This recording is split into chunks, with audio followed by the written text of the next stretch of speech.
Welcome everybody to this wee interview that we're going to be doing. I'm excited to have my guest here today. We've got Bella Krystal, who I know very well from the Gene Keys global community.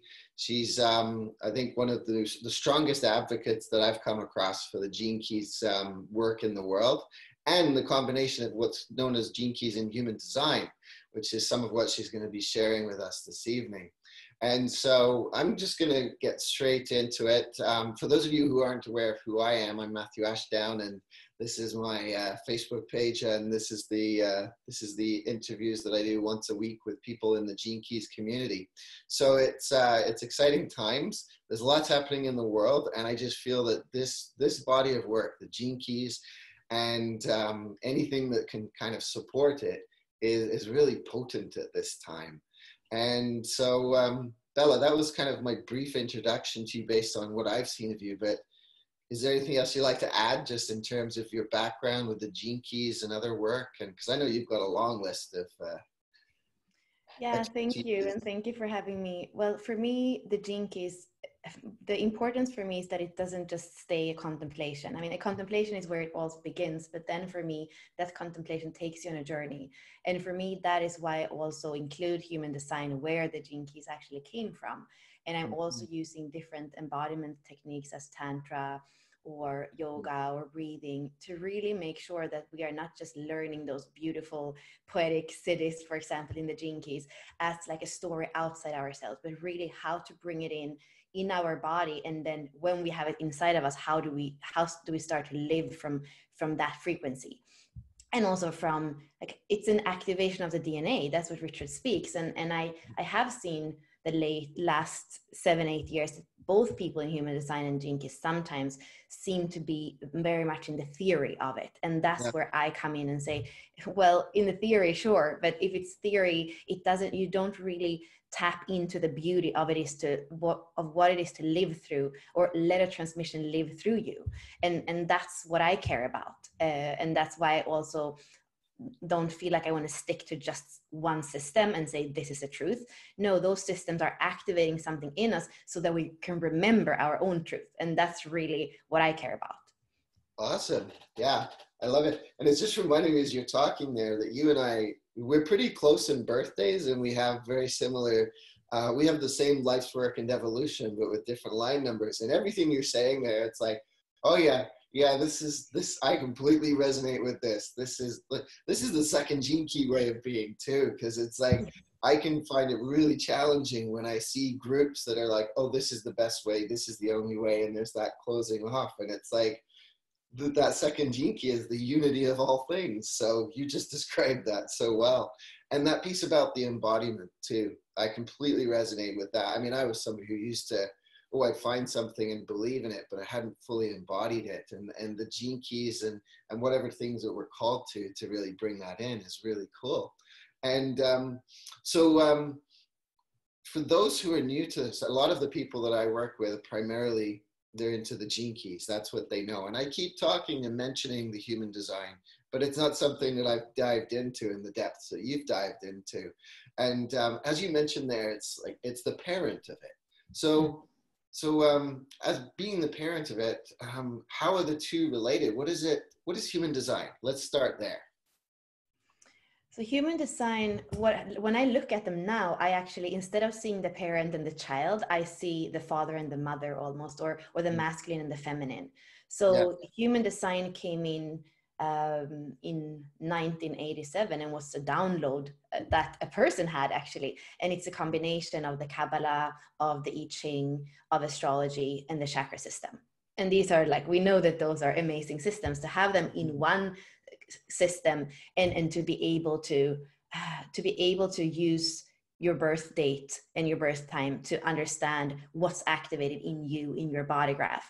And the way that they are the same, we could say, as the Gene Keys, is that the numbers, so the astrological activations, in your Gene Keys, you have a lot of different numbers.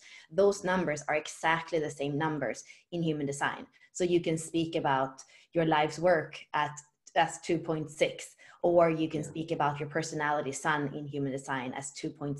So it's gene key 2.6 or it's gate 2.6. It doesn't matter. Like for me, I use the word hexagram from the I Ching, the word gate from human design, and the word gene key from gene keys, as like it doesn't matter. I can say in the reading, I might say any of these, and I mean the same thing, because they are the same thing. The difference is that the language we use in the gene keys is more feminine, it's more creative, it's more right-brained. And even Richard, who comes from human design, he has said, I don't want this to be a fixed transmission, I want it to be a living transmission. And I do believe that everybody who kind of embodies the transmission of what he says can bring through more of it. And that is a little bit more the feminine way of seeing it, the embracing, the including, the gene key 2 way of seeing it, as opposed to human design that was very much like copyrighted and kind of trademarked, and this is what it is, and don't mix anything in it. And as somebody like me, I'm kind of, I don't even feel like I'm with one foot in each world. I just see the synthesis. And I do have, it is a little bit problematic, especially in the human design scene, to be somewhere else as well, because we are kind of expected to be there. And also the language is more masculine in the sense that you have an energy type, an inner authority, you have a profile, like everything is more set. So it's going to make you know who you are, and make you have a strategy for making decisions, for example, in your life that helps you through this Maya, through this craziness of what it is to be human. So it's really helpful. It's kind of a dad who gives you like some good rules to live after. And then you kind of start your own experiment. And human design is all about that experiment, like the choicelessness of being human and kind of tuning into who you are as you go through that experiment. And I would say that the spiritual part is much more the gene keys, because they also bring in the subtle bodies and the spirituality of things, which even if we have the mystical way or the mysticism of human design, it doesn't include spirituality in the same way as Richard would do. Yeah, that's a piece that I've heard over and over again from Richard, where they, because Richard's very fair in terms of his conversations with because he was mentored by Ra, right, and worked with Ra very closely, and yet this was that spiritual aspect that was really speaking to him and calling him. But I do say, I find that sometimes when I look at things in my human design chart, there's pieces that I get from that I actually might not get from the gene keys chart. So I haven't dived too much into the human design, but when I come across it, it's almost like even you interviewed me back in, I think it was February, because we were going through the 49th gene key pulse, and you offered some insights there that I hadn't heard from before, because I hadn't looked at it in that aspect of the human design. So sometimes people feel like they can get overwhelmed if they're working with both systems, especially in the beginning. A lot of people feel overwhelmed just with the gene keys when they come into it. There's just such a wealth of information. But I found that the information that I've needed either from human design or like you said, it's a living synthesis. So it's like, it's a living transmission. And it's like, when I'm receptive to it, I can receive it from either. And so it can be very organic in that process. If I bring up my chart here, not asking for a reading here, just wanted to bring it up. Where did it go? One moment, please. Okay, maybe I won't bring up mine. I'll bring up, okay, this is somebody that was going to be on the call today, but I don't think they can. So we'll use this one. Oh no, there we go. I'm there. Okay, never mind. Go back to the original. All right, there's me. Okay, so this is my chart. So if people are wanting to generate their human design chart, they can actually do this part for free, right? They just need to go on to, which site would you recommend is the best for generating it? I would say, I use Genetic Matrix, which is something that just came in the last few years, and you can do your free chart on Genetic Matrix. And the one that I've used before, it's Jovian's, like it's the kind of original, which is My Body Graph. So either My Body Graph or Genetic Matrix. Yeah, that's the one. I use the Body Graph one as well. Yeah, awesome. So if I can just share quickly here, we talked about, so there's design and personality if we look on the left and right. And so for myself, I know my radiance and purpose are 49.1 and 4.1, and my personality is 2.5 and 1.5. And sorry, is my life's work and evolution is 2.5 and 1.5. So I can see that in the human design chart. So if somebody's got their gene keys chart, you know, the first two in personality are their life's work and evolution, and the first two in design are radiance and purpose. What are design and personality? What's the difference between those two? So here we have the same exact thing as in the gene keys. Remember, we have the activation sequence. In human design, we call it incarnation cross. And that's these four numbers that you were just mentioning. And the same thing as we have in the gene keys, we speak about the conscious, life's work and evolution, and the unconscious, radiance and purpose. That what personality is the conscious. Is that what we can think about, what we can see very, very easy in ourselves, what we can conceptualize, what is on the surface, you could say. And then the design it's for what I see, it's the DNA, it's the soul, it's the body, it's what we can't see directly. But when we are in interaction, I'm going to feel the flavor of your 49 and your 4. And I'm going to understand, if I know you better, that this is even the purpose, is the reason why your soul came here. And it's also what's going to ground you into this reality. So the more I get to know you, I'm going to understand that fourth gene key of understanding, and that physicality in the first line is something that really is rooting you in this reality. But it's not something at the first glance usually that we understand about a person, because it is that red side, that unconscious, that soul, that DNA, you know, right. As opposed to the black, the personality, which is what Richard says, the external role many times. It's like, yeah, it's something that it's more doing, and the red is more a being aspect. Yeah, totally. I see that. And yeah, when you mentioned that about the fourth gene key and the embodiment, and that goes back into that, right? It's like being rooted here, because I don't know about you, but when I've worked with people in their gene keys, they can see they've spent time and they can see their pathway of challenge quite easily, because it just comes up in their face. But it's like there has to be it's that radiance and purpose that really ground us, especially in these times. Yeah. When there's so much, there's so many people that's just like, oh, I just want to check out and go with the fairies, right? And it's like, oh, no, we'll be here now. This is your purpose. This is what you came here for. And it's that deeper aspect of it. Awesome. So yeah, the incarnation cross is the activation sequence. And each incarnation cross has kind of a story and theme to it, just as the activation sequence do. Yeah. So something that's always, there's these 4 types. Is it 4 types or is it 5 types? Yeah, I go with 4 types. I mean, yeah. Some people say that manifesting generators and generators are different, but they are not, because we speak about aura type, and they have the same aura that comes from the sacral center. So there are 4 types. That's what I always say. and the 4 types are there's me, projector. Mm-hmm. And we have the 70%, which is the generator together with the manifesting generator. That's one aura type. Then we have the projector, that is around 20% of the population, which is your type. Then we have the manifester, which is around 8% of the population.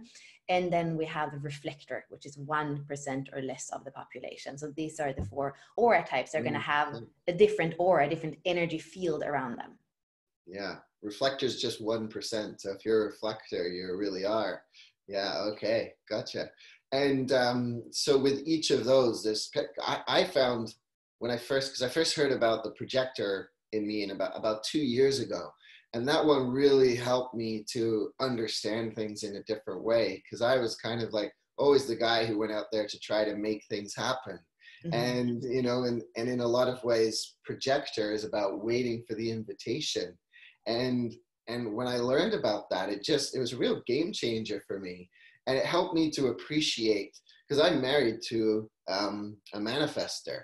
And it's like a completely, you know, our businesses go very different ways and look very different ways because of that expression. It's just like she breathes and thinks about something, and then so it's quite a different experience. So would you say that that's a great place for people to start beyond their incarnation cross, is to look at their type and see what's in there? Like if you were to look at the chart and say, these are the most important pieces to learn right off the bat. Yeah, I would say profile, which, you know, it's something that I use in Gene Keys too, but Richard kind of, he doesn't want us to call it profile because the profile is the whole profile.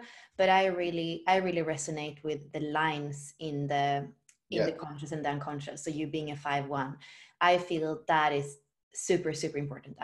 That goes back to the hexagram structure. So in the I Ching, the hexagrams have 6 lines, and that's when we do the golden path, for example. The lines are so, so important.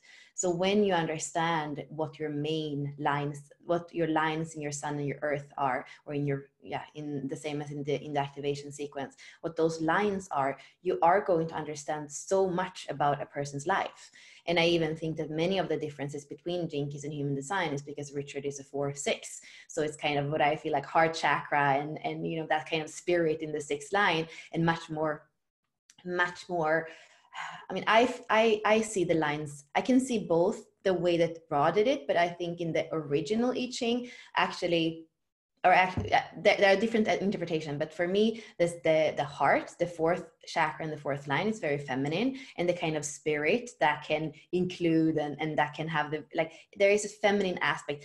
Probably the 6th line is beyond gender, but I feel a feminine flavor in the 4-6 because there's a softness, a kindness there.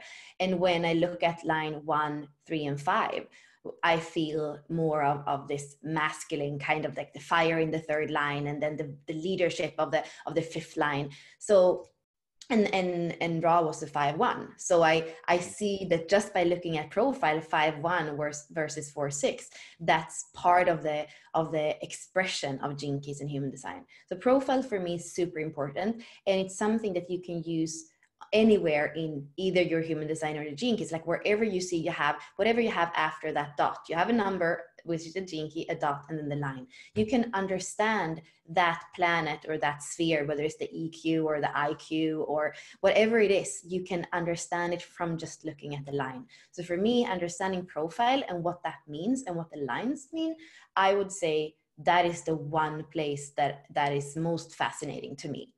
Yeah. Oh, I absolutely agree. I find that when, you know, it's especially when I'll do mini readings for people in the beginning to kind of introduce them to it. And sometimes the Gene Keys can just seem a little, there's a little much in them and they'd have to really sit with it. But usually when they hear their profile numbers, it just can, oh, it hits home. In fact, I had a friend the other day, and 2 or 3 years ago when I'd begun doing them, I'd given him a reading, but I hadn't focused on the line numbers. And then recently he'd done his human design, and he's like, why didn't you tell me about this part, this part? It's like, oh, it was like, I changed the way I've done things now. But it was really impactful for him knowing that profile. And so, it's kind of interesting. I'm just reminded the other day, I had 2 gents come to me, and both of them, and you being a second Gene Key probably see this too in your practice, is this, the synchronicities of, sometimes I'll have it so in a week where I'm working with people, it's the same incarnation cross showing up again and again. And I had these 2 gents that they both had the same incarnation cross. It was the cross of Eden 2, I think. Mm-hmm. And they had the same incarnation cross, and they both had very similar backgrounds, and they had the same line numbers. They were a year apart, but they had everything the same. I always find it fast. This is my 4th Gene Key, right? Looking for those patterns and seeing those patterns. And I've really noticed that. And so I'd actually, maybe this is a good time. I do have had a couple of people lined up with their charts so that we don't just use my chart the whole time and we can get different things from it. But I've got Lisa here on the call with us, and I could bring her on and we can take a look at her chart and maybe look at the profile in there, and then use your wizardry to feel into anything else. Because it's very, like, are you a 4-6? Is that why you were bringing the 4-6 profile? Yeah. So it's like you're a 4-6 and you're the second Gene Key. So it's like, you should, if I'd said to you, okay, at the beginning, these are all the questions we're going to go through, we'd have just lost the flow, but we have to go with the flow of it. So I trust where your intuition will take this conversation piece here for Lisa. So let me find Lisa's chart. There we go. There's Lisa. And Lisa, if you're there, you can turn your video. Oh, wait, I think you have turned your video back on. All right, sorry. I'm here. You're there. You're there. It's me that was missing. Okay. One day I'm going to have somebody to do all this tech work behind the scenes for me. Just show up. All right, here we go.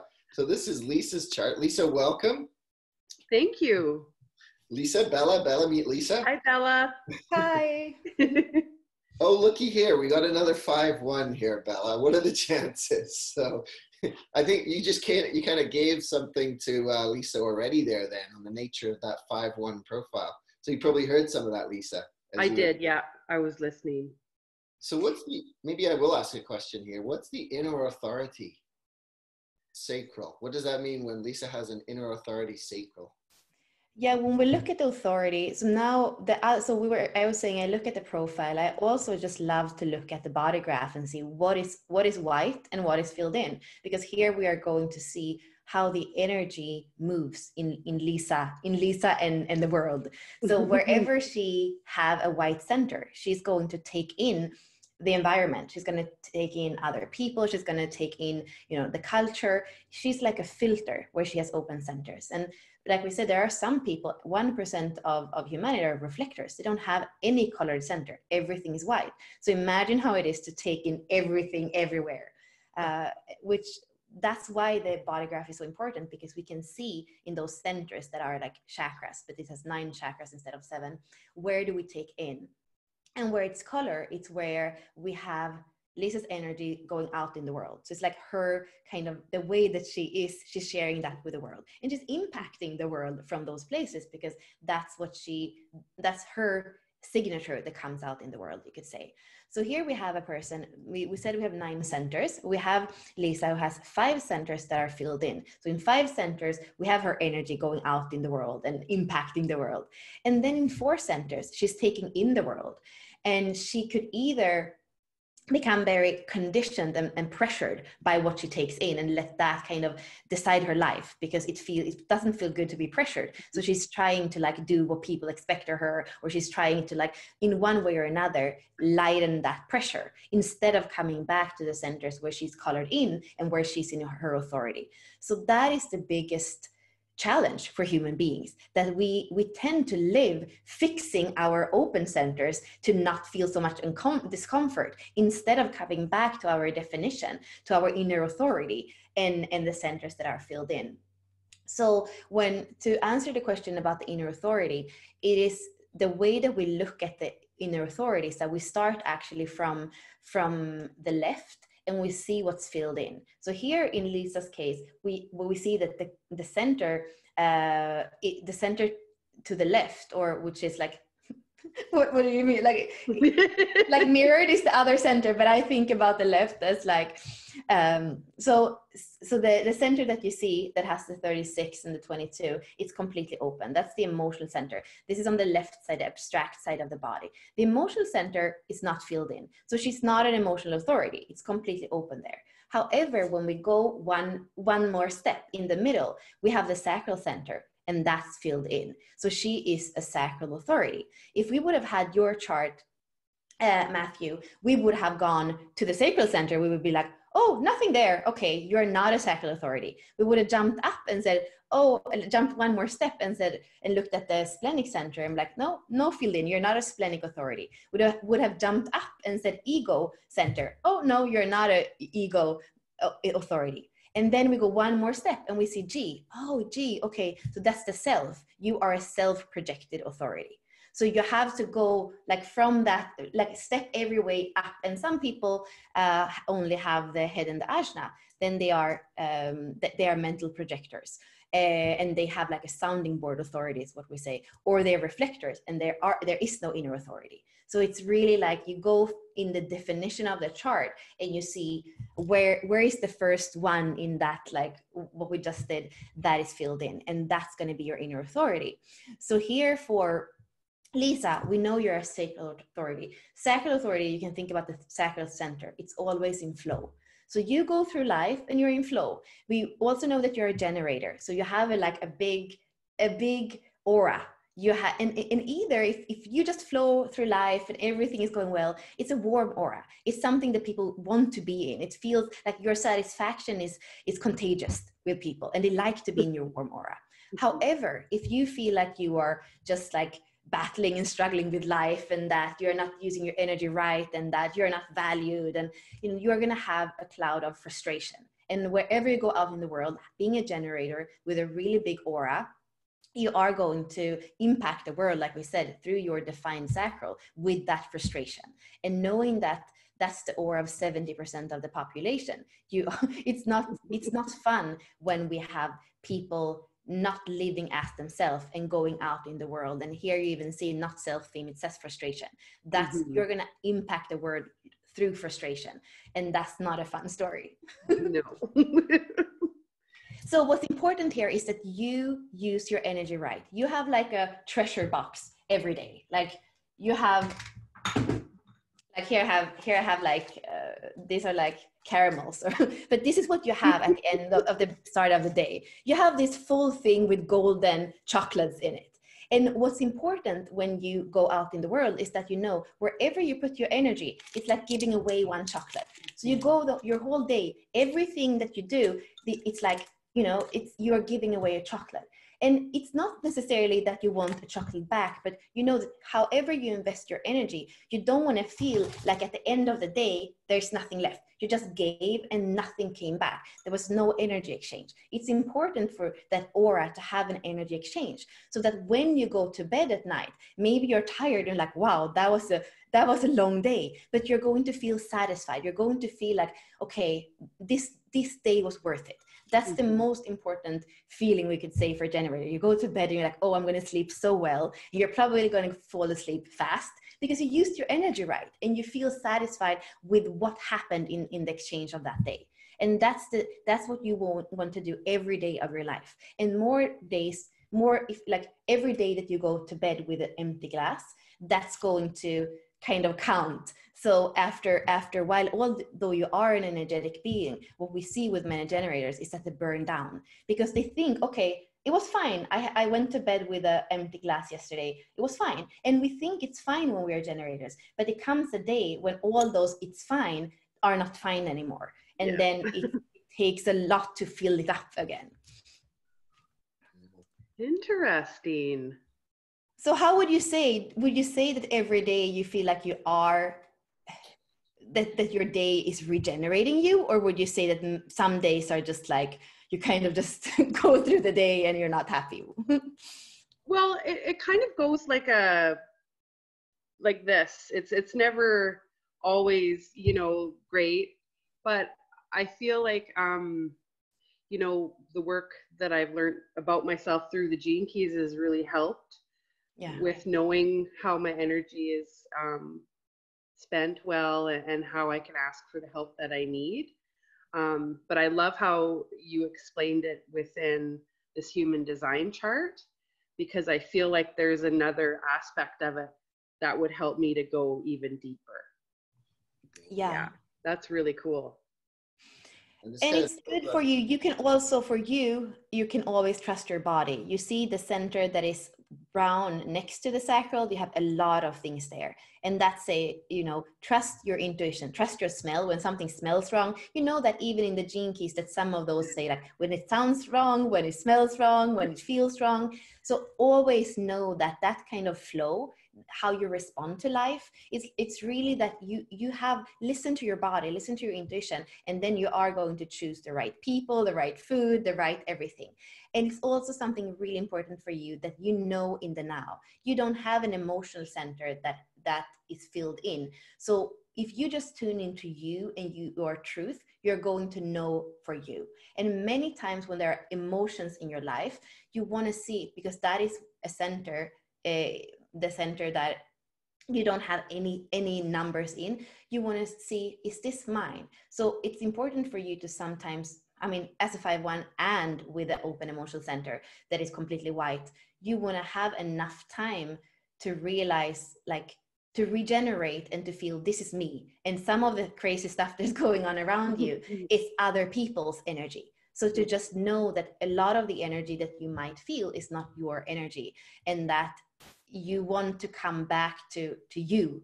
And that's important as a 5-1 and somebody with an open emotional. Very cool.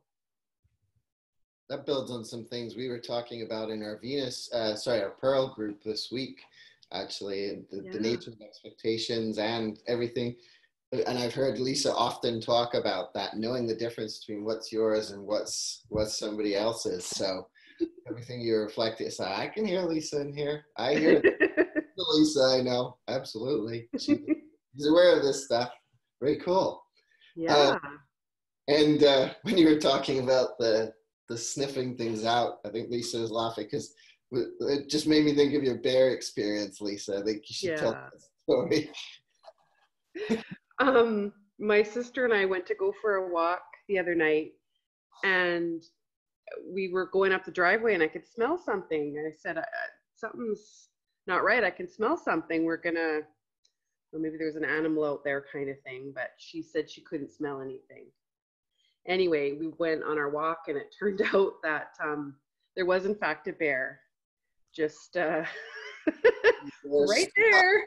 Hello. Yeah, she stood up, and she had her cub with her, and there was another bear.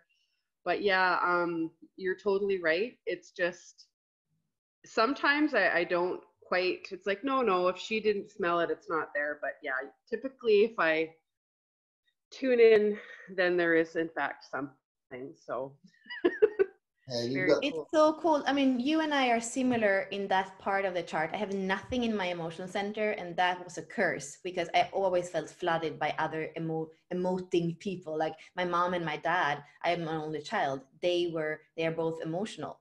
So I was always flooded by what was going, not only emotion, but they are always like on a wave. They're always, so for me, who I'm supposed to kind of be open in that sense, I don't like, it has to be really subtle for me to even feel into what I feel. But when their like waves came into me, it was really, felt flooded all the time. And then I have the sacral defined and also very defined splenic center. And the splenic center is helping us because it has that 28, which is your life's work. It has so many gates that is telling you, like, is this right for me? Is this correct for me? You know, the 50 is Gene Key. Is this harmony for me? So the splenic center can really help you to take care of you, so that overwhelming emotional part, which what I see, I don't know what you do in your life, but what I see when people have completely open centers, it's like the soul already worked through that in another lifetime. So there is something in you when we become aware of it, where you can actually in a very neutral way understand emotion, and you can mirror things back to people, so that the current mutation that Richard and Ross speaks about in the emotional center, where we are mutating from a way where emotions and heart were not connected. Like there's something, if you have nothing in that center, that actually you can be a catalyst in the mutation that is happening right now, helping people going from the gene keys that are in that center are dishonor, weakness, reaction, victimization, desire. You know, it's all these low frequencies of like what can eat up our life, and you can be a catalyst in the frequency increase in that center, where we have the freedom, where we have the revolution, where we have the immortality and all, you know, not the immortality, that's the 28, but when we have all these higher frequencies of the 22, the 30s, the 36, the 37, and the other emotional gene keys. Now I'm just perfect. That one is huge. That one is huge. And I mean, speaking about synchronicity, this Matthew, I mean, I feel like it's not very common to have a center that is completely open. So that we have Lisa here that has this completely open center, and I happen to have a completely open center. Like I do feel like, yeah, it's perfect. I love it. There you go. It's the perfect pairing there. That's very cool. I'm interested. Yeah. Now I'm intrigued to dive more into it in my own journey as well with with human design. And I would say one thing more for Lisa, like just kind of because I want to give you what really stands out in your chart. And here we can see that you have a split, and that if you look at the red center in the sacral center we spoke about, the splenic center next to it, and then the yellow center. Those are all connected with channels. Like there's a whole thing connecting between them.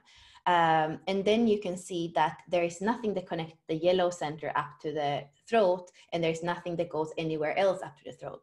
So basically your throat and your green center, your mind, your ajna, are their own little island. And then the other three are their own little island.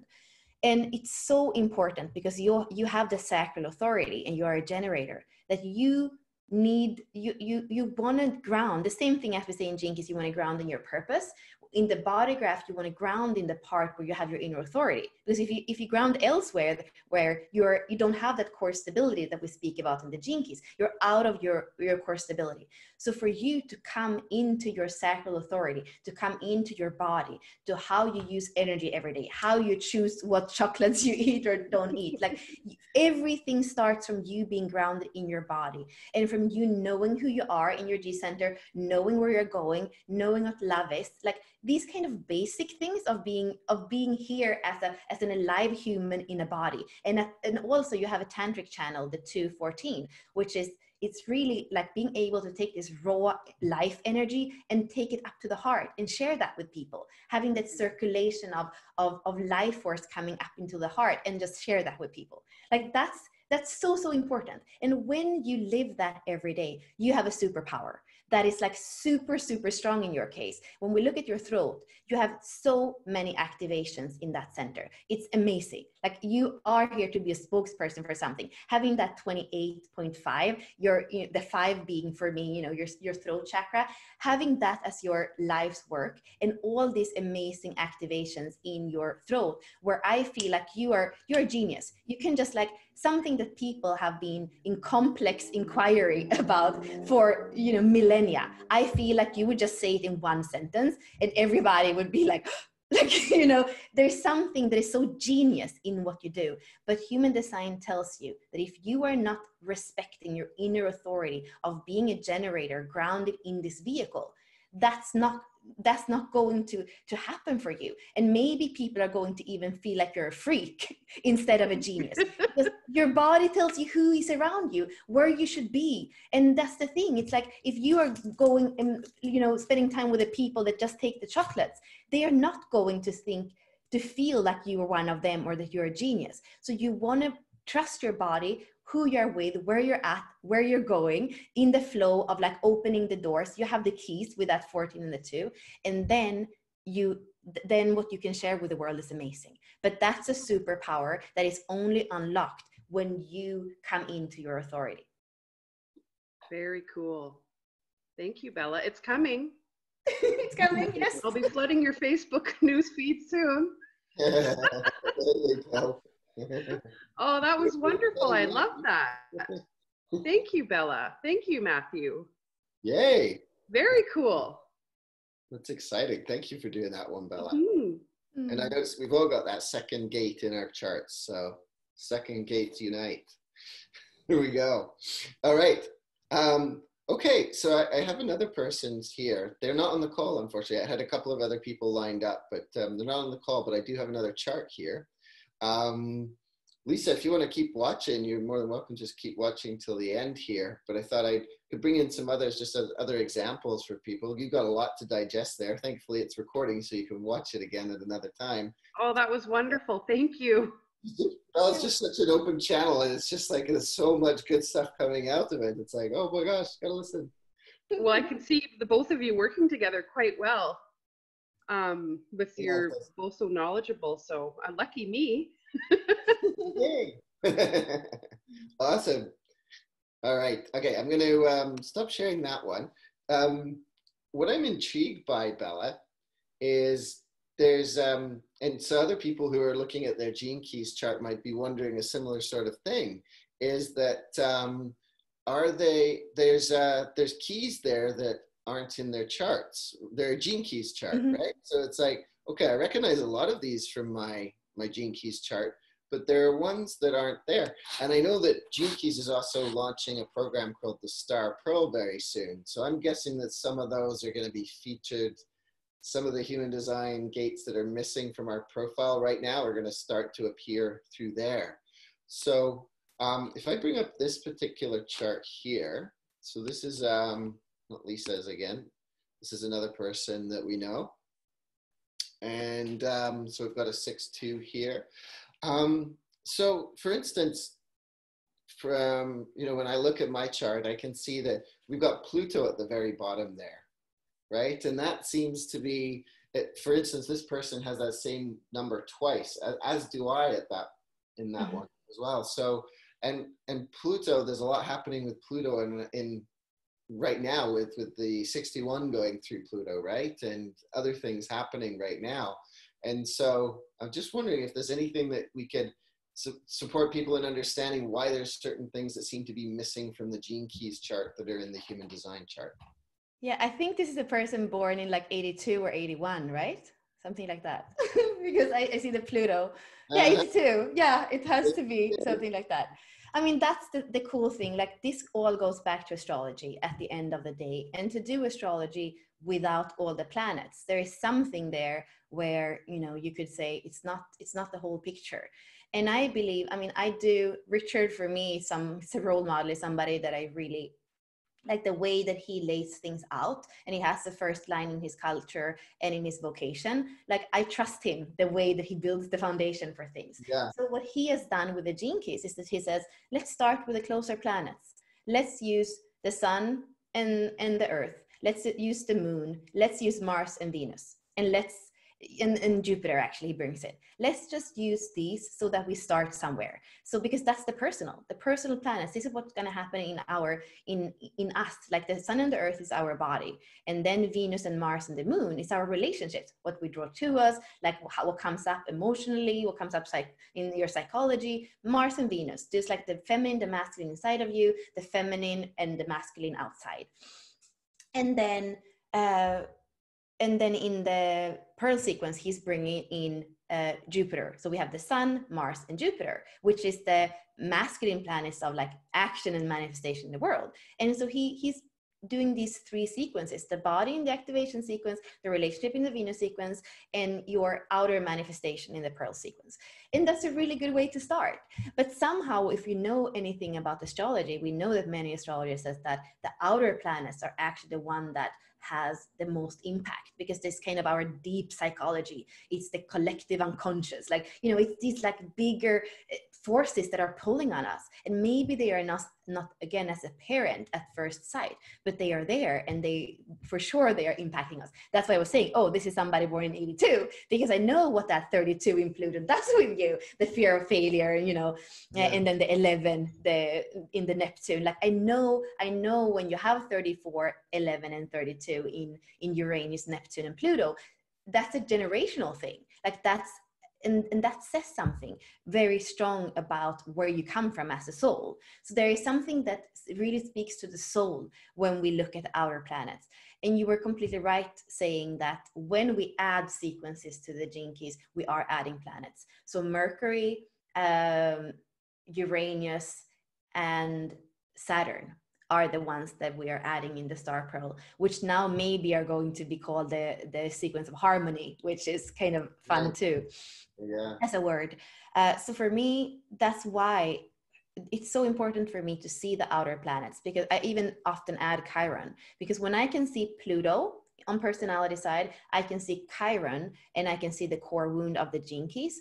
I can thread what is that nut that your soul is battling with and coming back to this plane and doing the same story over and over again. When I can see the story of that, we can start to contemplate that in a way that sometimes it's a little bit harder. We have to guess a little bit more if we only use the core wound. But if you can see, where does the soul come from? What is the hero's journey? Then suddenly we don't have to guess or use only our intuition. It's like kind of written like black and white. It's like we say in Sweden, it's like it's written out, and then we can go in there not guessing what is the thing that the soul wants to tell us and where it wants to go. Right. Not taking out the guessing.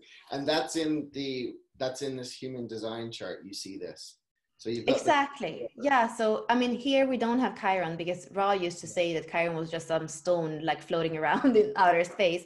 But because for me, I would never say I'm an astrologer, but I have studied evolutionary astrology for 2 years now. Like, and I've really gone into it, and that's why there is so much more when we can add the elements, and we can add, even like sometimes I look at the houses, because sometimes a person have their personality sun, Pluto, Chiron, and the core wound in the same house. That says something, and then we know the houses are connected to a planet. So to have that, to know what planet one thing, like you and I, we are Taurus, to know that, it helps. And to know that the second gene key has to do with Taurus and Venus, that feels that just rings right. Yeah, right. So it's just, it just gives us more foundation of what's already there, and I would never say no to that. Yeah, no, absolutely. Yeah, and for those who are wondering, Chiron, when she speaks of Chiron, this is Chiron is known as the wounded healer, and it started its influence on us really bigly. I think it was 1977 when it started coming in and really influencing, and so that does add some intrigue for me too, because I've spent a lot of time exploring that core and going deep into that. But it'd be interesting to see if there is something from Chiron, that a message from Chiron that might take it into a deeper understanding. So that's really interesting too. And I hadn't noticed until you pointed it out, the fact that in this person's design and personality, it's 32, 11, 34, like on both sides. Well, 57 as well. Yeah.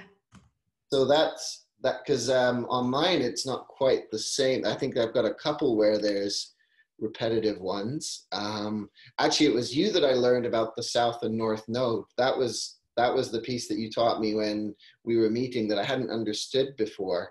And it made me it helped me understand why 18 and 17 in the gene keys have really played a role in my life. And I'm at the age of 42 right now, which is that age where there's that shift in there, right?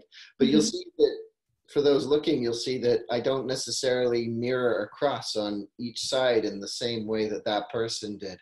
So what if this is personality and design, there's some meaning in that, the fact that it mirrors across in that way, right? Yeah, I mean, those are the outer planets that have bigger orbits. So there is a likelihood that they would still be in the same gate, because we are speaking 3 months of difference in time between the personality and the design. So if you have the wheel of 360 degrees of astrology, you're going to be born in one point of the wheel. And then 3 months before, 88 degrees, so almost like a fourth of the wheel, we are going to have that imprint of the design. So of course, if it's a planet that's very slow, like Pluto, it can still be in the same gate.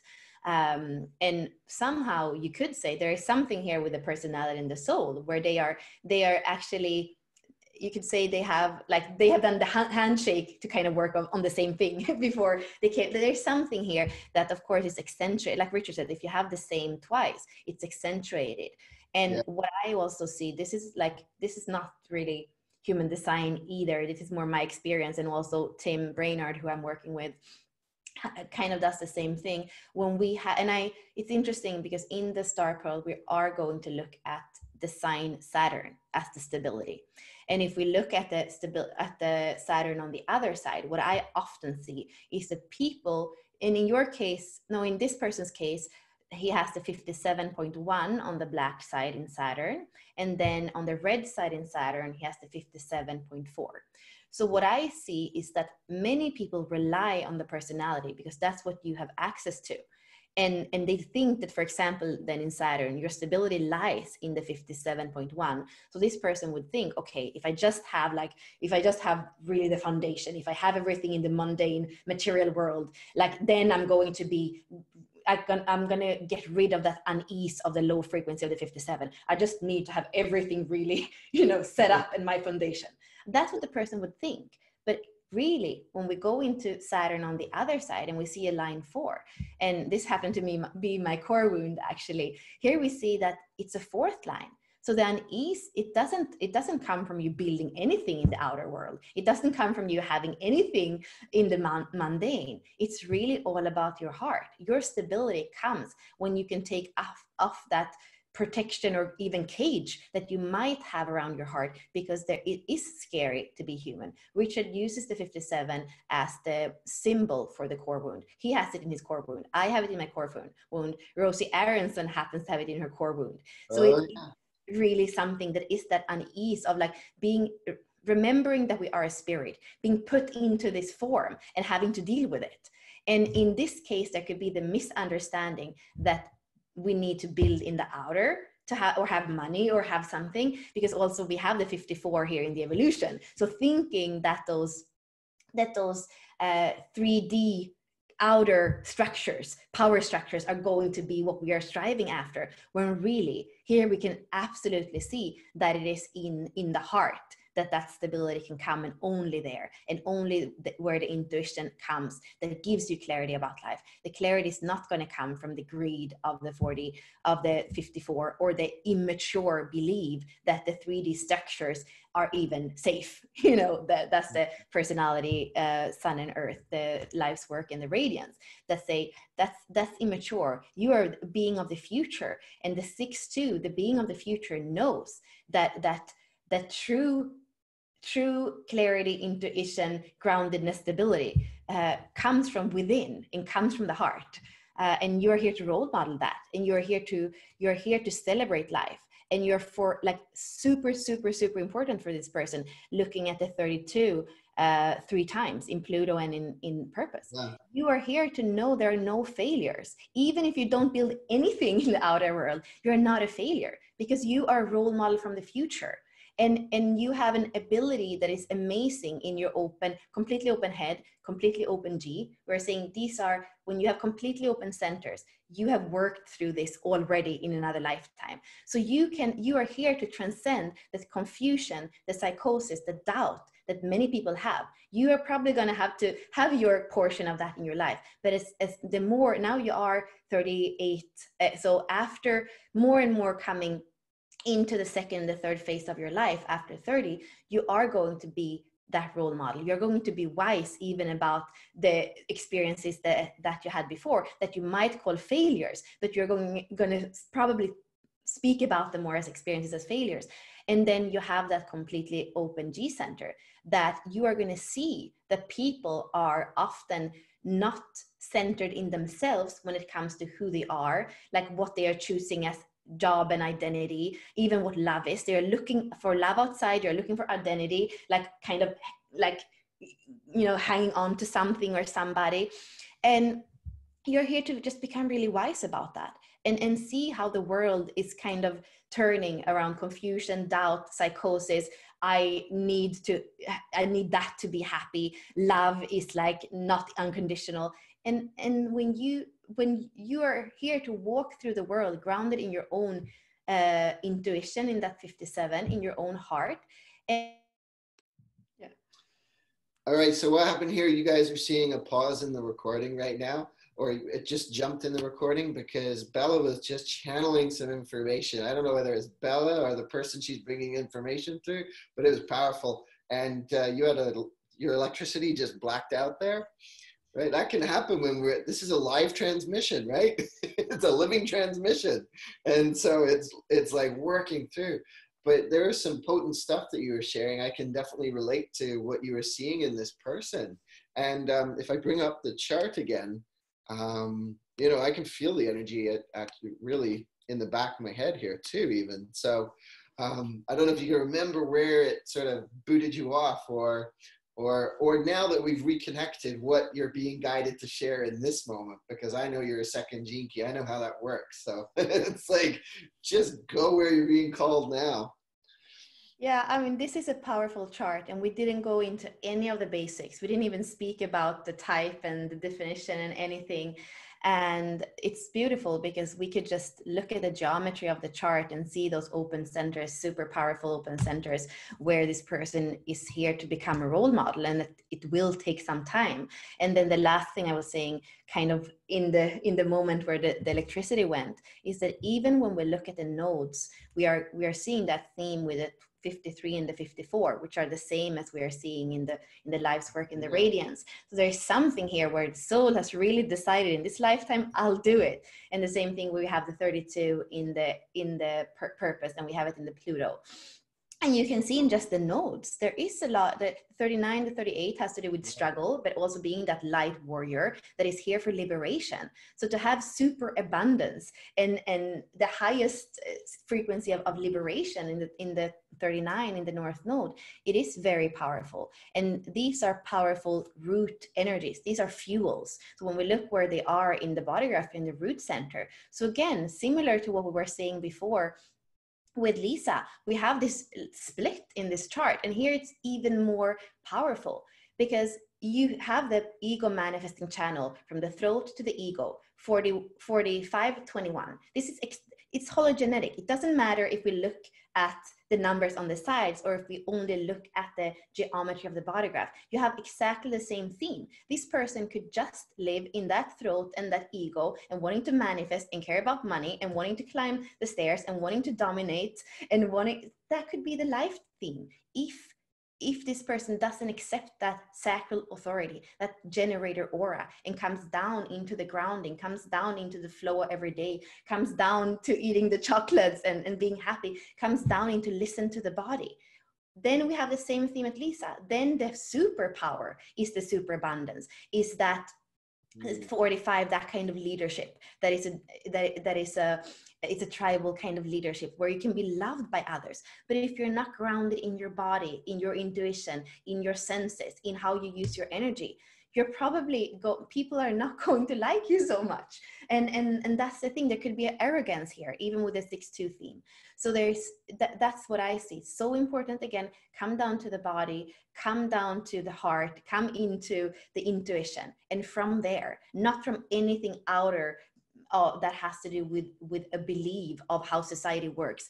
I can promise you, with this chart, society, if somebody can understand that society is not working the way that the mind might think is that's you. And you're here to be a role model for that. You're here to be aspiring for the future, aspiring in a way where you're not afraid of failure, but where you are the actor that is on stage when it comes to knowing what it is that is here to be preserved. It's really important that you know what to cut out of your life, what doesn't serve anymore and what serves. And when you do that, you're going to be able to be an example for others in that same journey that is not built on any outer acknowledgement or possessions, but it's really an inner prosperity that you share with the world. Knowing this person, that's exactly they're not drawn to the outer trappings of the world, but they've also felt that if they move towards it, that they want to use. So everything you described there, that just resonates perfect. Like I know this person well enough to be able to affirm some of that for you, and know that some of what you're sharing is really powerful for her. So that's really awesome. And what's interesting, you're talking future oriented, like when I was talking to this person, I was talking to her one day, and I just happened that same day, somehow I was drawn to looking at Buckminster Fuller's Gene Keys chart, and he has the same incarnation cross activation sequence as her. And so, everything you were sharing there is just making me think of Buckminster Fuller, somebody so future oriented and left such a great legacy and involved so many people in that. And so, very future oriented, and still to this day continues to guide people. So I think that's really neat. And yeah, there's just so much in this, and there's so much that you bring to it. And I love how you do it, because I have, some of the times where it's turned me off of human design is I've got a 60-second gene key core wounding in my gene keys, and I can get turned off when things get overly intellectualized. Yeah. What I love about you is that you bring it through in a very intuitive way. And so it's going with what's needed in that moment, because everything you shared, you know, with Lisa, she was on a call of ours last night, and everything you were sharing was relevant to that.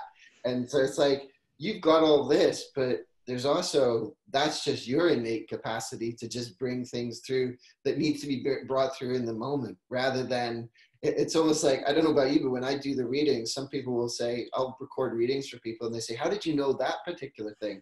And it's like, I'm trusting the imagery that I'm receiving.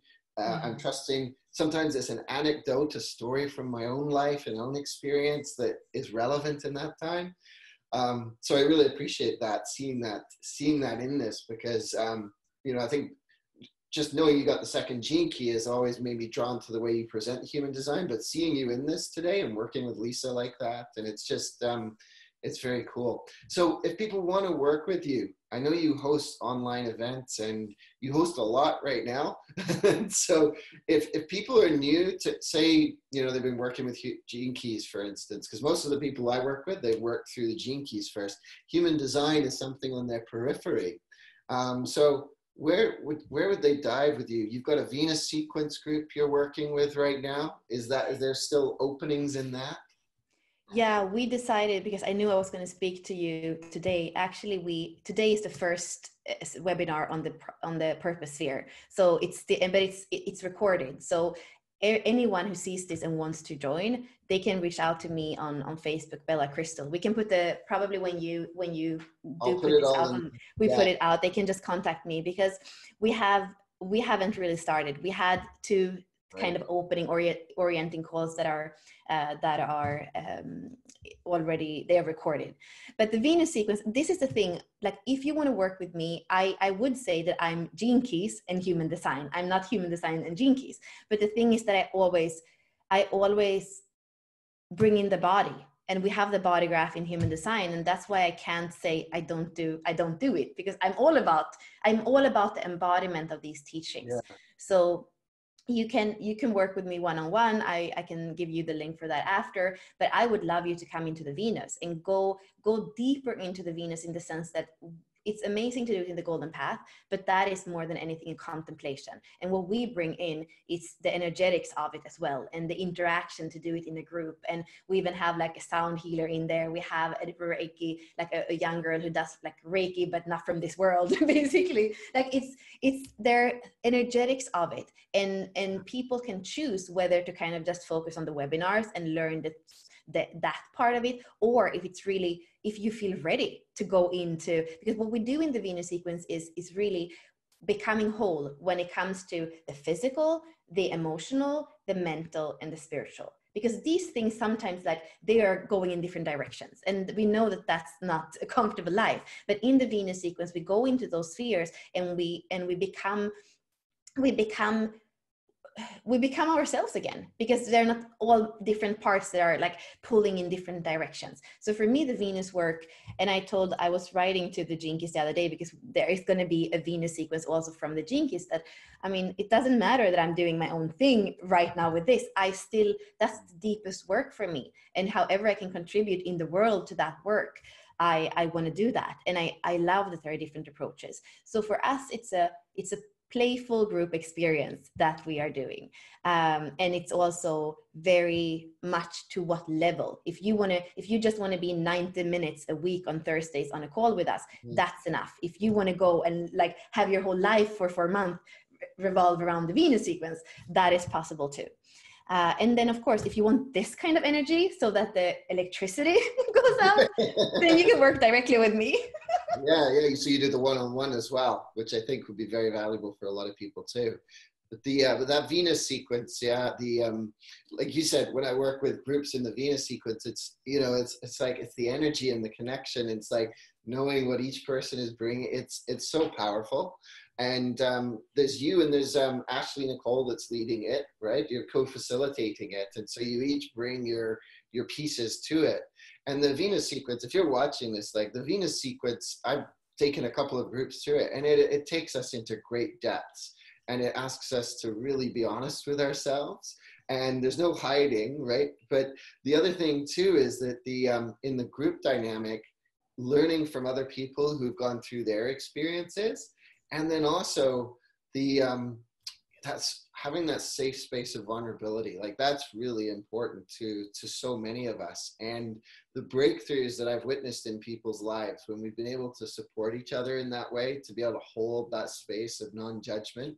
And it's been kind of exciting. I think you've seen this too, Bella, but I'm also starting to notice is there's more men showing up for this work now too. Yeah, and I don't know if I'm allowed to say that, but like my hope is that you are going to accept the invitation to come into the Venus and to actually, you know, for me, you are somebody who is embodying the teaching. And for me, every time I see men in this work, I get even more excited, because for so long, having been an only child to a mom that was into new age and stuff in the 90s, like I always saw 1 man and 30 women. And now, even in the work I do, I see that I have much more men and women coming to me. Like it's much more, it's not like much more women than men, but it's actually very, very, almost the same. And to have you, because I still feel though, there are always minorities, right, in the world everywhere. And I've often been, like, even in this country, I'm a minority, right?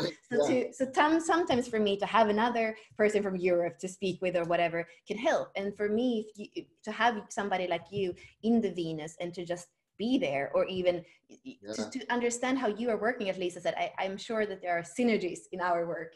And I'm so happy to also kind of say it now in front of everybody, because this is what I believe in. This is the synergy. This is the union. Like I feel your work from afar, and I feel so excited to see, like, how can we do something together? How can I learn from what you're doing? And how can that bring value to the world? Exciting. Yeah, no, that's why I love, and that's why the Gene Keys, you know, resonated so much. You know, 10, 12 years ago, I had an experience where it was quite earth shattering in terms of requesting to work with somebody and like a group of well-known people in the world of spirituality. And we were actually, myself and my partner at the time, we were kind of held this vision, the synarchy, even though we didn't have a name for it then.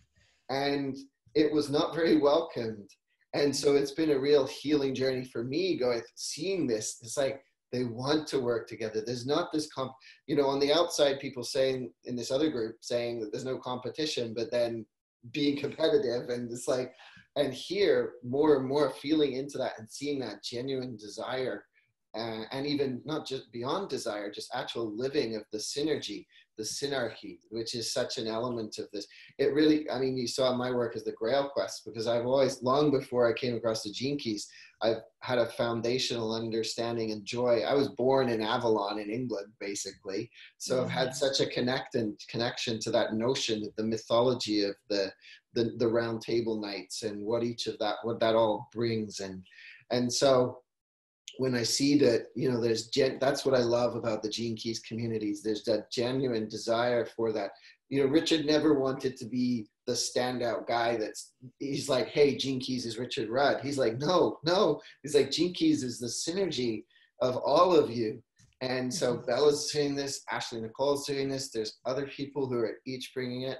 And so it is exciting. So yeah, I very much look forward to that too. And I look forward to seeing where this Venus sequence takes us all, because it affects the whole. That's the other piece that I notice. You know, your second Gene Keys, I can't help but notice the whole field connection. So I will have the link above here for people. I know your time's running out here, so I will have the link above here for people so that they can connect in with you to join in with this Venus sequence. I will absolutely do my best. I know I'm teaching on some of those nights, but if we can figure something out so that I can be present for it, that would be really good. Because yeah, the Venus sequence is absolutely the game changer when it comes to the Gene Keys. It's game changer in relationships and game changer in your workplace, anywhere where you interact with humans, really, and animals probably too, because the animals reflect it back. So Bella, thank you so much for joining me this morning, this afternoon, this evening, whatever you're watching this. And Lisa, thanks for dropping in and saying hi. And again, Bella, for giving us all such a deep insight into these Thank you both. time charts and Gene Key charts at the same time. And so, I'm going to bring you on again in the future again, if that's all right. Yeah, And thank you, Lisa, for staying on. Yeah. I loved hearing all about you two flow so nicely together. I was captivated. Neat. That's awesome. Hey. Thank you. All right. Thank you. So Bella, I thank you very much. And yes, I look forward to this hearing of the people journeying through this Venus sequence and what comes of it for everybody. Bye. Thank you. Thank you.